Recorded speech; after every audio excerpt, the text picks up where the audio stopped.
Cosfol.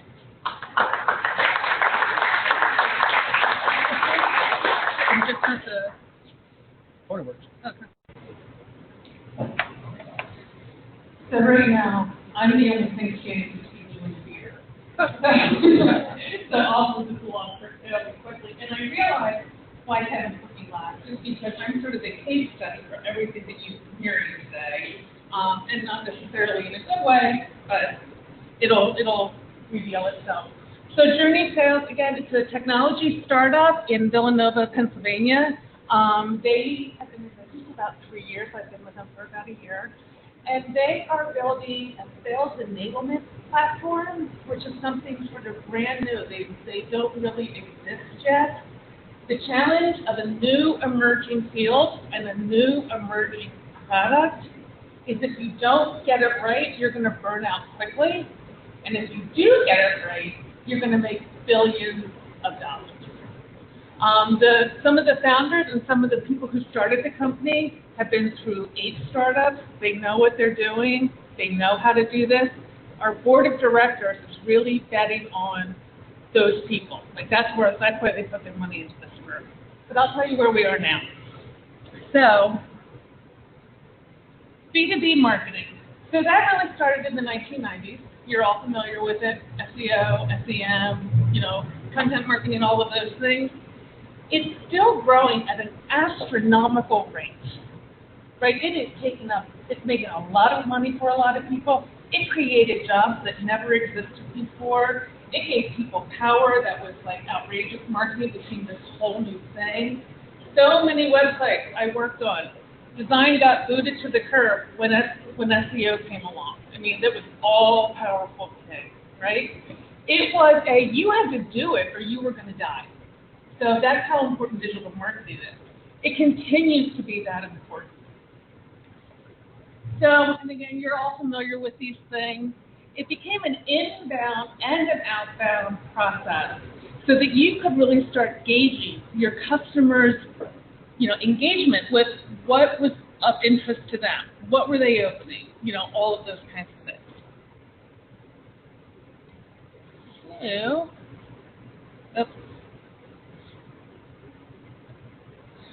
So while B2B marketing has grown, B2B sales has not.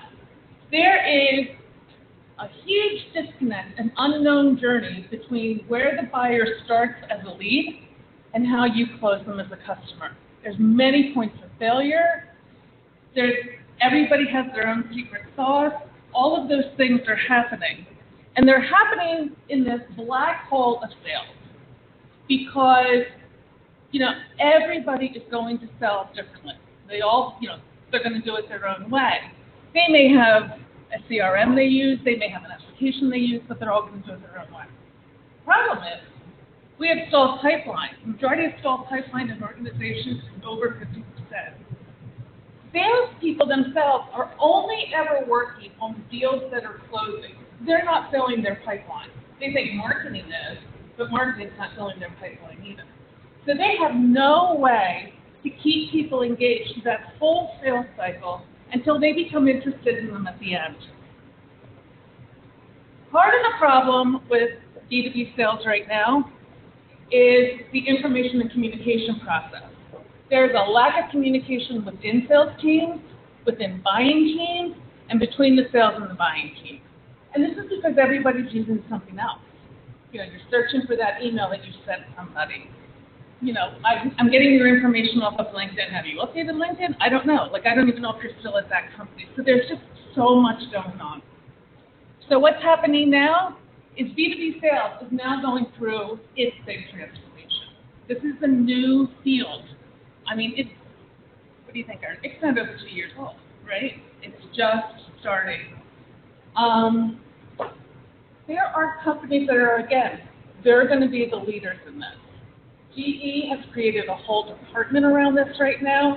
There's a really good webinar that Kate did that I can actually send to you guys if you want to see it. But it all talks about what's it going to take to have B2B sales have a digital experience, because it's never had one before. So the transformation is obvious. I mean, you've all seen these things, you all know them. Customers are centric now. So it's not about the customer, it's not about a business's product anymore, it's about the customer. Customers are doing their own research. So by the time they do their research, they're ready to go into the buying cycle with you. So you have to keep up with them, but you need to know where they are in that buying cycle by the time you get there. The customer buying teams are huge now. They go anywhere between 7 to 9 people. Generally, as a salesperson, you have your one contact in that company, and that one contact has to shepherd you through to the other 9. And that doesn't always happen, and it takes a hell of a long time. One of the things that you really have to do is promote the customer's outcome. It's not about your great product. They don't care about your great product. They have a need. They need a solution. Are you going to bring them a solution? And that's how it has to go. It's not about always be closing. It's about always be connecting. So sales people are also taking on a cultural change that they're not ready for. So introducing Journey Sales. So Journey Sales has created a product called Smart Rooms, and it's to address all 3 major areas within sales. It takes you through sales development, it can keep you engaged with your clients through account management, and it also provides partner engagement functionality. So think about insurance companies and the broker having their own rooms to sell to somebody else, higher education, those kinds of things. But you know what? It's a huge thing to bite off. When you're 2 years in the field, in an emerging market, with a new product, to try to fix all 3 of these things, you're not going to be able to do it. You'll try, but you're not going to be able to do it. So it's anticipated that the Smart Room is going to help you with your customers' engagement. So we're going to create with you a personalized room that is for your customer. It can be branded for your customer. It can look like your customer's site, but it's going to have the information that you want to give that customer. What you can do then is you can see how that customer is interacting in that Smart Room. All right, so it's a great thing. I can see who's coming in, when they're coming in, how often they're coming in. I'm going to pick people that I want to collaborate with. What I'm hoping is that you're going to bring your colleagues into that room, and we're all going to collaborate. So it becomes a huge collaboration space, very successful that way. Are we giving the best message and the right content for the kind of solution that this customer is looking for? So very rarely does one company have one product solution. They have a whole bunch of different solutions. So you want to see what your customer is targeting in that room. And then again, the analytics. Who was in, when they were in, what did they look at, those kinds of things. You're going to want to know that. So when you start talking to them, you're talking to them at the point in time of where they are in their journey. So the expectation of the Smart Rooms is, the sales rep creates the room. What we do is we create templates for them, and they just create a room for their accounts or their opportunities right from Salesforce. So all of these rooms just sort of pop up. It takes about 5 seconds to make them. They invite people, they have this content, they can unlock content, they can comment on content, all of those kinds of things. Dashboard metrics. Customers, we want them to come in this Smart Room. The more they come in, the more the sales rep engages, the more the customer engages. The customer can invite other customers. So it's this, sort of ongoing cycle. From our perspective, it's a challenge. We have a couple of different users here. So we have the sales rep who is the user. Then we have an end customer to that sales rep who is the user. And we use our rooms, our Smart Rooms, to sell, like, Brian, you have your business. We're going to sell you Smart Rooms to sell your product to the end customer. So we have this, like, whisper down the lane thing going all the time. So from a development perspective, we spend a lot of time on products, the beta and the beyond. Really figuring out what the purpose of this product is going to be. We couldn't even find the right market for a while, and that's when we realized the market didn't exist. What was the timing of those critical features? And other product alignment. Again, we are built on Salesforce. That eliminated a lot of hassle with security.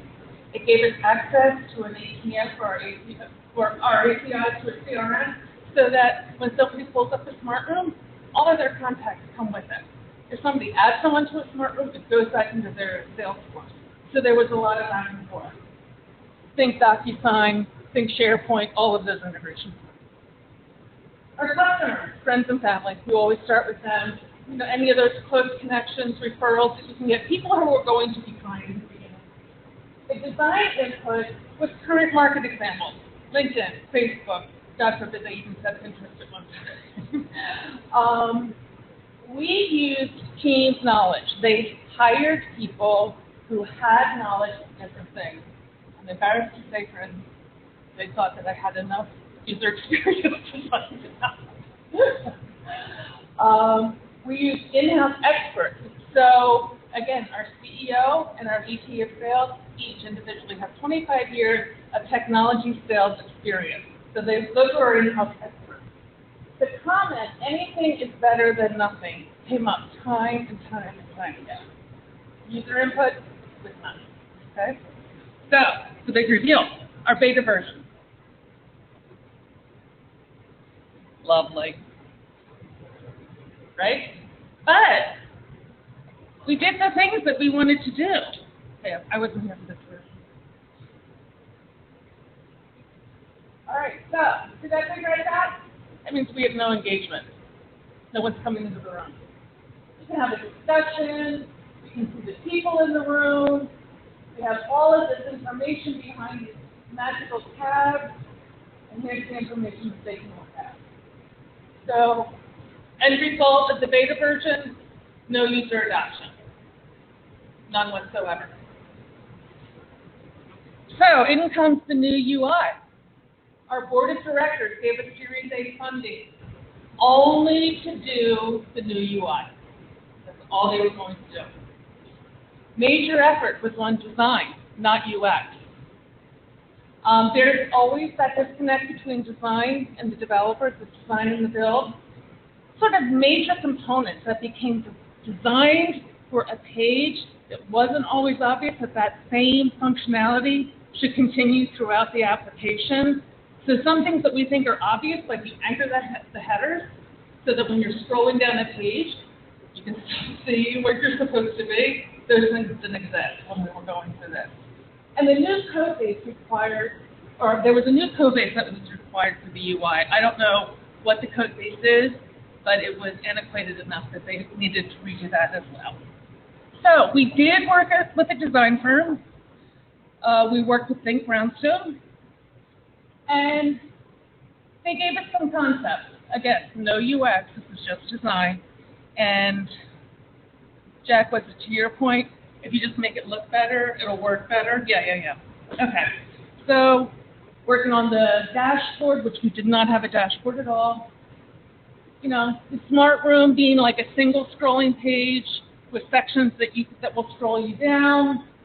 A better people page where you can invite and engage with people. Because that's what we want to do. It's people, content, collaboration. Oh, sorry. I'm touching the wrong button here. New discussion page. And now we have it, right? So now we are directionally set for where we're going to go. So our current version, again, we took the majority of those design recommendations and we moved forward with them. So we do have our dashboard now. And our dashboard gives us a great big button now for how to create a smart room. We have a lot of filtering along here. You can click into any one of these numbers and get the accounts or opportunities that are under there. You know, the colors are coded to be whether it's active, getting slower, those kinds of things. You can see who some of your users are, when the last time they were in, you know, your smart room over here. So there's a lot more actionable information here, which is great. The other thing that we did is we introduced a little bit of a CSS so that people could start branding this and making it look like their own. Again, we've added some very kind of Facebooky, LinkedIn kind of thing too, where we can share content. We can see sort of the last piece of comments that were made. So again, trying to make this easier. Our left nav is just right here. this whole section here are people, either the selling team or the buying team that are in the room. So you can see people immediately, as well as get a quick look as to their green. They've had 15 interactions in this room. They're one of my key people that I need to focus on. Discussion page, this is just Salesforce Chatter that's been rebranded and called something else, but we have a way to add links to it now. People can, reply, and we have found collaboration to be the biggest thing in the smart rooms that helps with customer engagement. We have a journey page, which is really a timeline, but again, we're trying to coin these terms. So with the journey page, we have sort of a side-by-side that gives us a cause and effect relationship of, if I am a sales rep and I do these things, what's happening on the client side? Is anything dragging them into these rooms sort of again and again and again that we need to continue to look at? Did some cool analytics. So these are all of my users. And this is the journey page from here as you go down, and these are the analytics for the individuals. If you put into anybody, you will just see their information and their journey. So if I find out, again, that Kevin is really active in my room and I just want to see what Kevin's doing, I just click on Kevin. The other thing that we heard again and again with the room were, okay, I have a room up, but I don't know what to do with it now. Well, the reality is, from a sales rep perspective, you would do the same thing that you always do in your emails and your phone messages, things like that, but they could not make that mental shift between this is how I do business and this is just the same thing, it's in a different place. They just cannot do that. So we created what's called a playbook. So with each template that we build a playbook, they create the room, the playbook comes with them. So they get notified based on the timeline of the playbook, either through activity, inactivity, or guided plays, what they're supposed to be doing in that room at that time. So we sort of help them out with that. So clearly, now we have to have it, right? It looks so much better. People can find things, lots of discussion, lots of opportunity. So there's no reason why we can't get this whole thing going. Except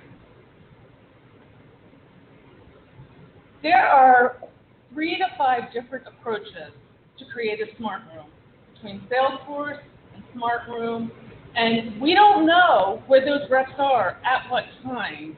So if I'm trying to teach a rep how to do something different, but I have to show them 5 different ways that different means, I've lost them already. Inviting people, these rooms are about opportunities. I have an opportunity with a client and I want to move it through.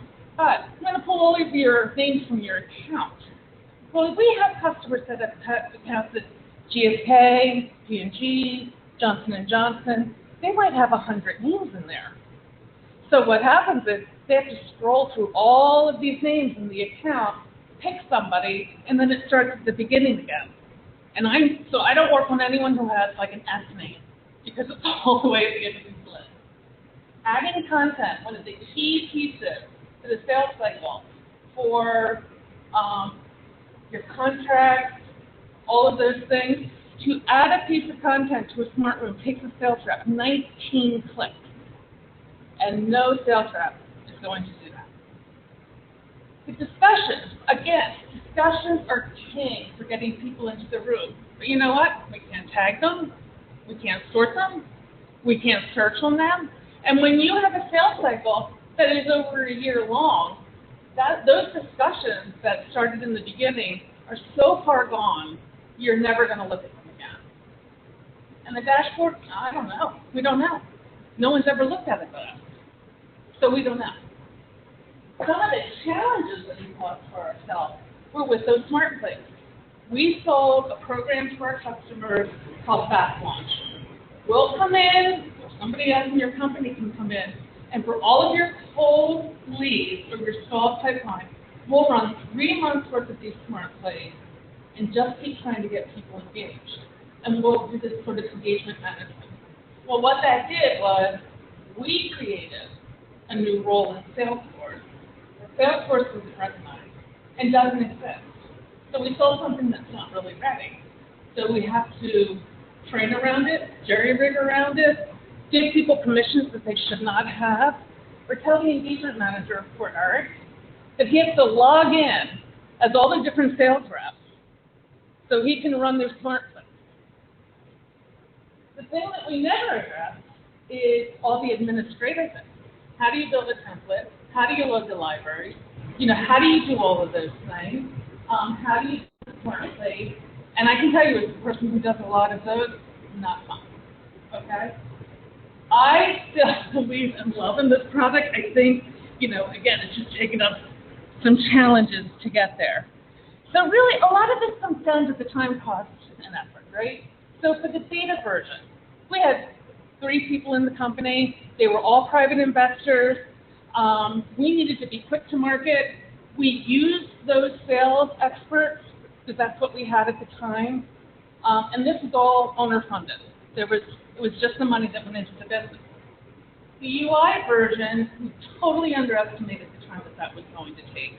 It was probably about 8 months late, which we lost a whole year of then selling that updated product. We did use some UI consulting, and the cost came from the Series A funding. The UX version, unfortunately, they're planning on 2 months deployed, and nobody can keep up with 2 months deployed. I mean, we can't, our customers can't. There really has to be a consideration about the level of productivity that is going to come as a result of that change. Unfortunately, right now, we are in need of these changes, but I can see our customers are now exhausted by us. They're tired of us coming at them with all these great new features because they just want to, get some work done. For the UX, we will again only be using internal experts, unfortunately, and it will be company funded at this point. So some of the things that we really learned from the product, it's not about the purpose of the product, it's about the value. Okay? We have to bring that value to people. It's solution-based. First couple of years we went out with these are our features. They don't care what our features are. They want to know that we can get them up to speed faster, we can close deals for them faster, and we can fill their pipeline faster. And again, what is time and effort, and what are we getting out of all of these releases? From a customer perspective, we're actually starting some marketing. We did not have marketing for a while, and actually I was pretty pleased about that. The whole company was pretty pleased about that, because we really didn't have a product to market yet. Now that we have, not the bad, but we're getting there, now that we have something to market, we'll start looking at marketing. Network references and market insight expert and owners. Again, the person who owns Journey Sales, Bill Butler, the plan is to own that market, to be the expert in that market, to build that market, to grow that market. He may have a product that comes along with that, but he's sort of going to be the godfather of this. The design input, again, any internal design contributions at this point are a net negative. I hate when they give us recommendations because they're way too close to the product, they're way too skilled, they make excuses for the things that it doesn't do right. We're training sales reps to be like sales rep 101, and these guys are up at 401. They have learned that a better UI does not make a usable app, and they also learned that something is not better than nothing, because what happened is nobody used it, right? So that was hard to figure out. User input, again, we know we need UX efforts, we just don't know how we're going to get them yet. We are going to be forming and going back to a user group and executive oversight group, so we're going to start bringing our customers to us, and we're going to start doing some of those kinds of things, implementing a feedback loop. But, all of that takes a lot of time and effort, and it doesn't impact the product right away. And that's it. Thank you.